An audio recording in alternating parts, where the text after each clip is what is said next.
Hello, Eugene points you. This is a response to your video, Pro-Feminist MRAs are a joke. First, you ask what commonalities MRAs have with feminists. Before I answer, we should find out what feminism is. I'll leave this up to you. Before I go any further on that, when I walk up to a self-proclaimed feminist and ask what a feminist is, I get one answer. When I ask another feminist what a feminist is, I get another answer. When I ask 20,000 feminists what a feminist is, I get 20,000 answers. For me, as an outside person looking in, I see a movement that is full of contradictions, non-uniformity, double standards, extremism, you name it. You clearly know that feminists have many goals, some of which oppose each other. Feminism is not a single movement, but a movement in many different areas. So the term pro-feminist is pretty much useless, unless you mean pro-feminist in certain areas which other feminists probably don't agree on. I think you noticed that our movement isn't exactly popular at the moment, and we're never going to win by simply taking a brute force approach to our arguments. There are feminists who share many of our goals, although usually attacking the problem from the opposite direction. You can argue about their intentions, but it's their goals and actions which matter. One of these goals would be to secure abortion rights. You yourself are pro-choice, and the abortion issue affects men greatly. If a woman is unable to have an abortion, her partner will be stuck with an unwanted child, and if they have a job, their employers will lose money by giving them maternity and paternity leave, and her insurance company will lose money giving her all the treatment necessary. If they give it up for adoption, they will still spend a lot of money going through the pregnancy, and the child will not grow up with its biological parents. In many states, they are thinking of passing laws severely limiting one's ability to get an abortion, and many politicians are talking about repealing Roe v. Wade, or even introducing an amendment to make abortion illegal. Issues like domestic violence and rape affect both men and women. It isn't wrong to ask feminists to expand their DV shelters to include men and raise awareness for domestic violence against men, and try encouraging men to be able to talk about their experiences without feeling weaker. There are feminists who genuinely want to be treated like adults and oppose positive discrimination, i.e. affirmative action. They do not want people to think that they received the job because of their sex, but because of their merit, and affirmative action can cause suspicion.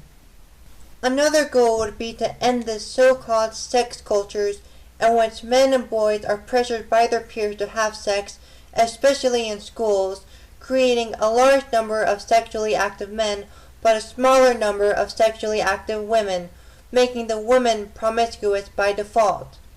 Men who do not get laid, either because they don't know how, are considered ugly or awkward, or simply choose not to have sex, are viewed as weak by both their male and female peers. I have had a similar experience last year when I told one of my acquaintances that I didn't want to have sex until after I was married, and he told me that I wasn't a real man. I suspect that other boys had worse experiences with their peers depending on who they were. Women and feminists do not like this sex culture because it reduces women to trophies, and they do not like the double standard that men who have sex with lots of women are championed, but women who have sex with lots of men are shamed. Ending the selective service could also be an issue MRAs and feminists can agree upon. MRAs view the selective service as devaluing the life of men, while feminists say it views women as weaker. Furthermore, most feminists are anti-war.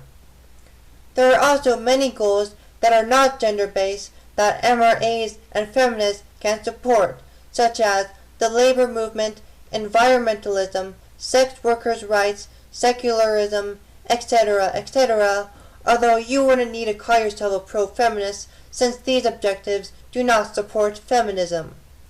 Obviously, not all feminists have these same goals, and a bunch of feminists would probably call them anti-feminist. But agreeing to and working with the saner ones on these issues which further both causes is not a bad choice to make.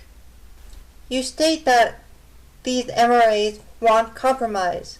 Thus, they cannot be pro-feminist because they aren't working together, they are trying to tame each other's goals. Compromise is bad politics since it does not give you what you want, but sometimes compromise is inevitable to get your goals. This does not mean we stop fighting. If the feminist movement is willing to take down the "men can stop rape" posters but wants to keep the "walk a mile in her shoes," I say we let them get rid of the posters and keep pressuring them to get rid of what else we don't like.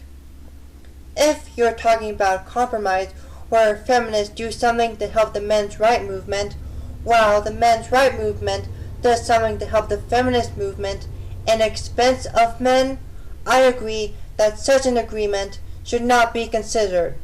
However, if a feminist wants the men's rights movement to help a feminist cause that does not negatively affect men, for example, supporting feminists in Middle Eastern or African countries where women truly are oppressed, a men's rights activist should do so because we are the movement for fairness.